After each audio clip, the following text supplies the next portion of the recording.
guys, I know you guys got questions, and guess what? We have the answers. So I really enjoy doing these Q&A segments because one, it allows me to really share my story at a deeper level, and I know it resonates with you guys because you are currently at a place that I was earlier in my my business journey, right?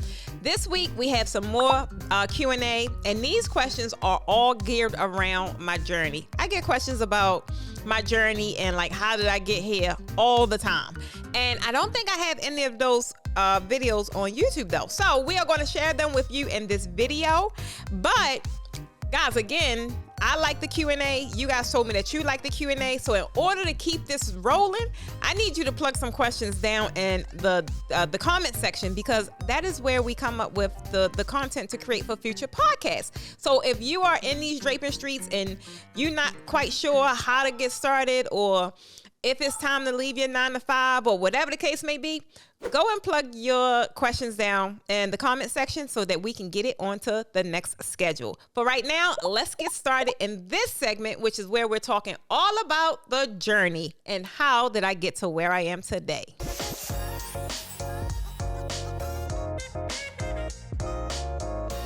So we're going to rock it off with question number one. Now, people ask me often, they're like so mesmerized, like, how did this become a thing? How did I get here? How did I create this kind of platform and messaging for draping? Like, how did it happen? How did it happen?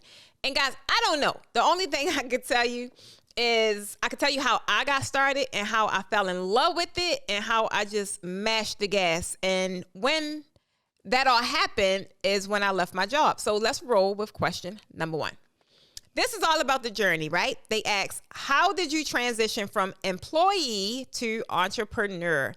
And guys, this story is, I tell it often, like in my books and on other people's podcasts, because they always want to know. But it's quite interesting how it happened. So I'm going to share my story. And guys, I am not sharing this story to tell you go and do the same thing, because you may not be a jumper like I am. Guys, I am a jumper. I've always I never had information and sat on it, which is why I'm super passionate about telling you guys, implement the information that you are given. All of the secrets and golden nuggets I share with you guys, do something with it, right? Don't just hold it there in your toolbox. So let's get started with this story.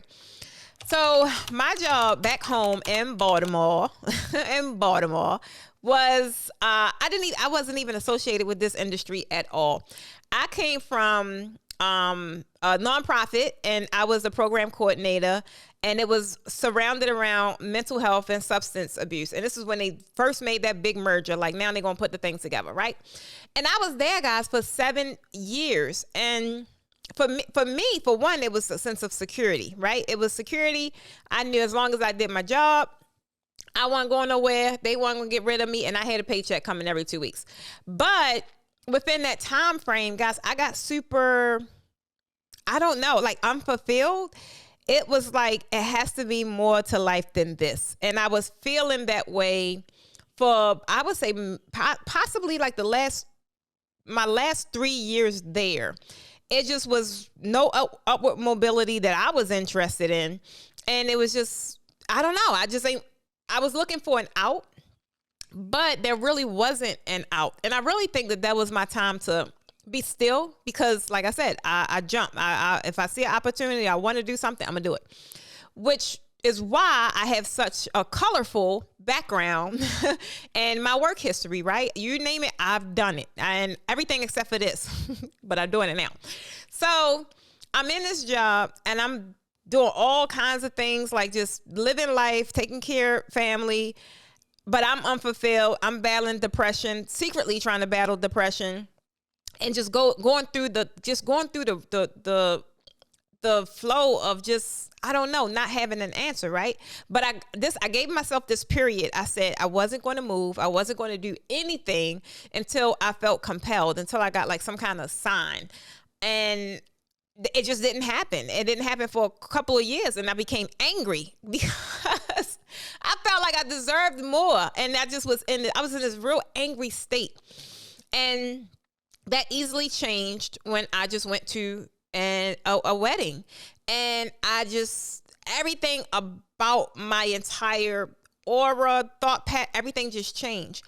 And it had really nothing to do with the event itself. It was all me just seeing how it happened. Like the family put this thing on. And I was like, I could do that. I just, that's all I thought. I ain't worried about the how. I ain't worried about the when. I ain't worried about none of that. I just felt in my core, I could do this. And I took that energy home right directly after the event. And that very next day, talked about it. And I think that is the same day that I filed my LLC. Because I was that serious about it. I told you guys I'm a jumper. But, you know, I jumped and I just knew I wanted to do it. I had the funds to do it. Like, it was no reason for me not to. But I did it, guys. So I'm not saying go and do it like I did. Because I did it with no real planned out thought. I just went. And me doing it that way put even more frustration onto my plate, because I got into it under the notion that I was going to be doing event planning, because that's what I thought they did. And I guess they did, but that's around that time, that was the terms that were floating around the industry, right? You want to get in? I want to be an event planner. I want to be an event planner. Nobody really talked about being a designer, because it wasn't really that big, even though people are designing, but they just lumped everything under event planning. Later, I discovered that I love decor. I love design. Found that out the hard way. But I did that, and, you know, I'm working on my business, and I'm super delighted. This is the one thing that is just making me feel like I have a sense of something to do, a sense of purpose. It was like I was born again. I can't really explain what it felt like, but every day I got up, I was excited to do something about my business. I was excited to work on it. I was excited to talk about it. I was excited to go set something up. If it was anything outside of the business, I ain't have an interest in it. I ain't really have an interest in it. I was like, well, I was just operating on autopilot no matter where I was. But the journey itself got frustrating and a little long because I got in unprepared, and because I got in with no kind of plan or anything like that. But the one thing that helped me transition to full-time entrepreneurship is that I did have a sense of saving, right? I did have a savings established. And it's funny because I was operating as if I had no money. I was living life as if I had no money, because I knew that when the opportunity came, it was going to take some money. So I wasn't about to blow this on some nonsense. So I had $60,000 secured in my wall. And that was like the old way of doing things. So if you want to hear that whole story, guys, go and grab my book, Anything's Possible. I tell you from the rooter to the tutor how that even happened. But that was really kind of like my saving grace, why I was able to make such drastic decisions and not really worry about it. So I'm doing the thing, right? I'm working. And 2016 is when I went to this event. And it was September in 2016 when I launched my business. How serious and that's how dedicated I was, which is why I'm super passionate about jumpers or action takers, because nothing I have going on today came by way of me thinking about it. You want to know what? Let me think about it. Nah, like it doesn't happen that way. You give yourself too much time to think about it, you're going to talk yourself out of doing what you really want to do, because logic is going to sit in.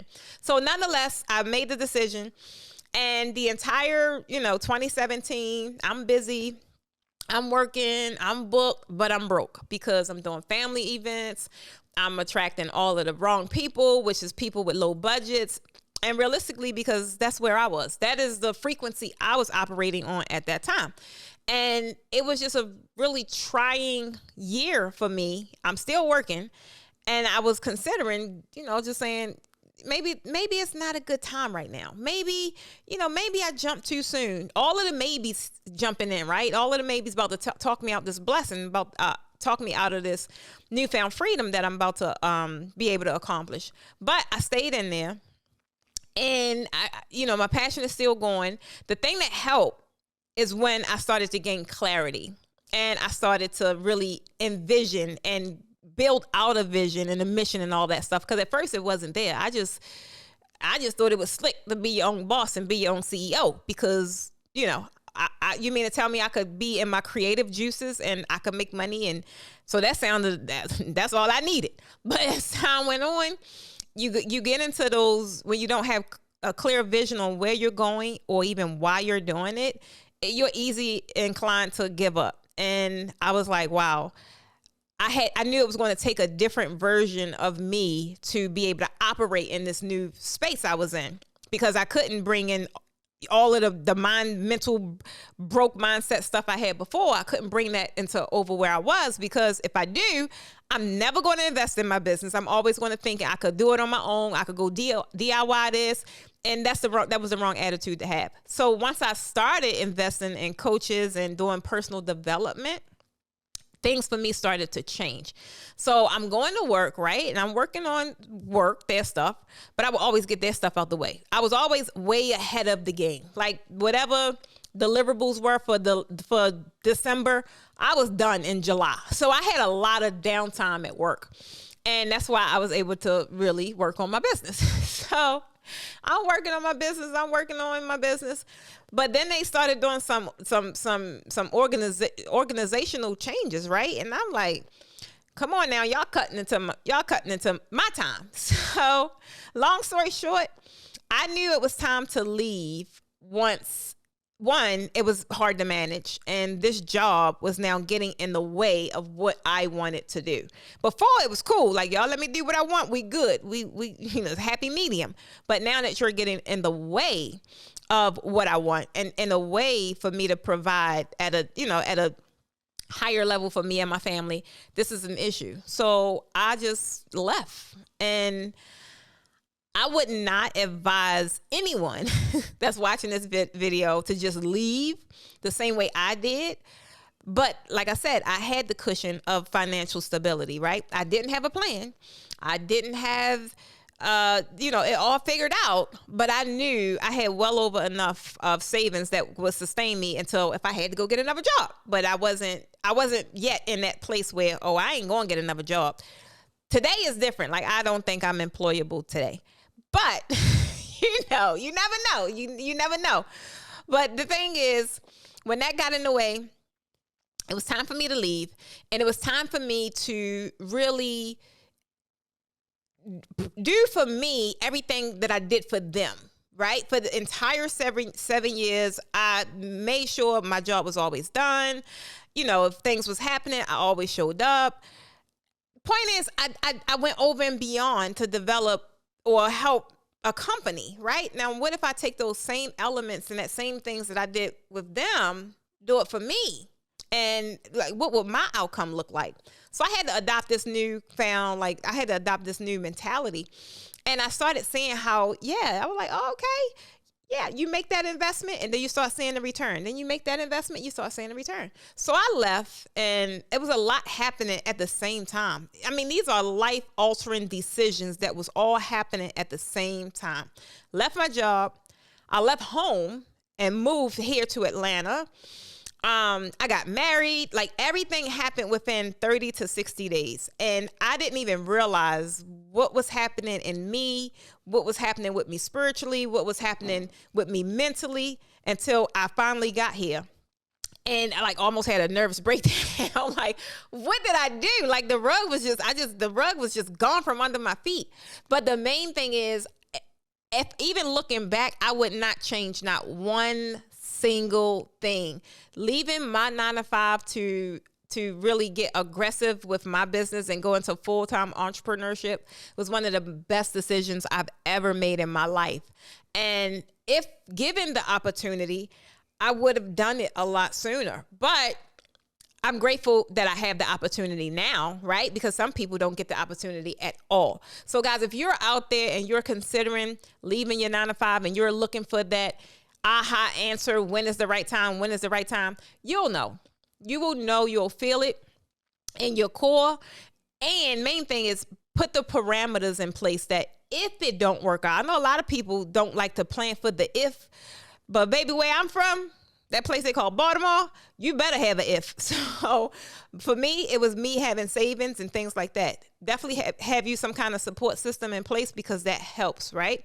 Because you're not just changing the making drastic changes for you, you're making drastic changes for anyone else that's involved, such as your children, your spouses.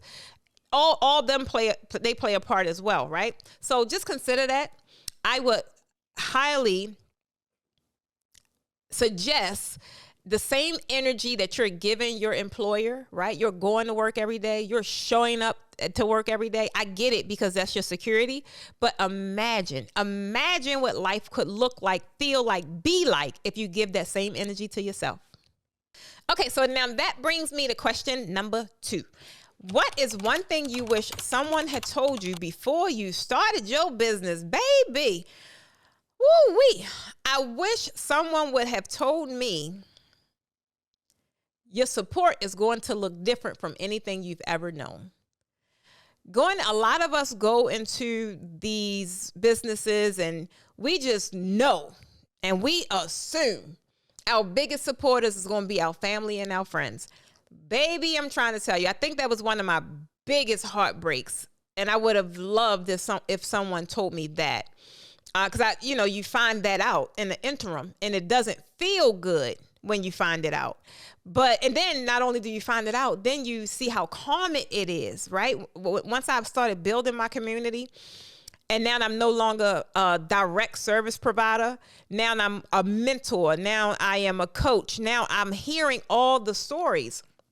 And I'm finding the similarities, like everybody's story to some degree is the same. It's just 7 degrees of separation here. And it's unfortunate that, you go into it thinking, I'm good, Cousin Bobby, they're going to have a barbecue and I'm be able to do that. And then Aunt Sheila, she getting married next.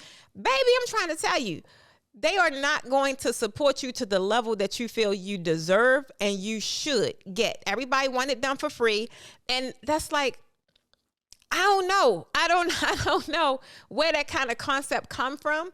But if someone told me that, like first getting in, I think my feelings would not have been as hurt. I would not have been as disappointed, right? It would have just been like, oh, okay, I get it. So that was one thing, honestly. And I'm going to give you guys another one. Another one is, don't expect anyone to save you. Sometimes we get in these marketplaces or business arenas, and it be people that we look up to, right? And you are looking for an opportunity to be mentored by them or whatever the case may be. And those opportunities come about, and you find out, again, it ain't that many degrees of separation. It ain't much they can mentor you on, because they try and figure it out too. That was another thing that for me was a little devastating, because I just figured, especially once I got out of my broke poor mindset, and now I'm in a growth mindset, I know the importance of investing in yourself and investing in your business. So I'm cool. I'll go hire a coach real quick. But there's nothing worse than you hiring these people to find out they be lying. I'm just putting it out there and being super honest. So it kind of leaves you frustrated, right? It kind of leaves you in a space where you feel like there is no space for you. The people that you expect to support you don't support you. And then the people you want to support ain't support worthy. So it's like at the end of that day, you have to continue on your road and your personal road of development, right? And whatever that looks like for you. So being in that space, it could be very lonely. And definitely that's not something you would expect being in this kind of industry, right? People party all the time. They party all the time. But your road and your journey to self-discovery, self-development, business success is going to be lonely, right? Get used to that. If you know that in the beginning, like if I had a connotation that is how it would be, I think I would have been able to just know, okay, cool, that come with it, right? But going into it expecting something different made my journey a little more like I didn't enjoy that part. You kind of start second guessing, like, do I really want to do this? Or was it really worth it? But at the end of the day, you got to stay true to yourself and realize whatever you want that makes you ultimately happy, right? And don't base that on anyone else. And that's like a place where a lot of people never find. As that wraps up another week of Raising the Bar, which is the #1 podcast on the internet. And guys, if you had any questions as it relates to the draping game, put them down in the comments. I love reading your questions and answering them directly in the comments, because that's where the party go on, right? That's where we keep the conversation going. But then I also put them into our videos, because guess what? Your questions also help the other community members, right? Found this video valuable? If so, I want you to smash the like button and subscribe to the best draping channel on YouTube. Thanks for tuning in. And as always, keep hustling and raising that bar. I'm Precious Stevens of the Posh Academy, signing off.